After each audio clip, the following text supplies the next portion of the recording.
কে আবার ফোন দিবে? বৌমা, তোমার মা ফোন দিছে। কি হয়েছে মা, ডাকেন কেন? তোমার মা ফোন দিছে। ও আচ্ছা।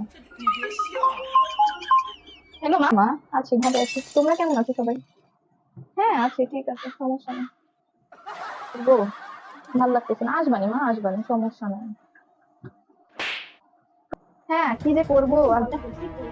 আমার শাশুড়ি আর বলবো না, এখন খুব কাজ করছে, কাজ এত পরিমাণ কাজ, কোনো সময় তো কাজে একটু ধরেই দেখো না। আর এখন খুব কাজ করতেছে, মানে আমি তোমার সাথে বলতেছি না, তো একটু দেখার যাচ্ছে বন্ধু, মানে শুনবো। আম্মা আপনি রেখে দেন, আমি আমি আমার সাথে কথা বলে এগুলো করবো না। আম্মা আপনি রেখে দেন। হ্যাঁ মা, আর বলবো না, আমি আর পারছি না। আম্মা এখনই কি আপনার কাজ বাড়ছে? আমি কি পরে করতে পারবো না এগুলা? আর ভালো লাগে না। উফ, মাজার যে কি ব্যথা। আম্মা আমি তোমার সাথে কথা বলবো না, তুমি আমাকে রাত 3টার পরে ফোন দিবা, বুঝছো, যখন আমার শাশুড়ি ঘুমায়। এখন রাখলাম। ভালো হয়েছে, দিচ্ছি। সারাদিন কোনো কাজ করবে না, আর মার সাথে হেলো হেলো করে কথা বলি।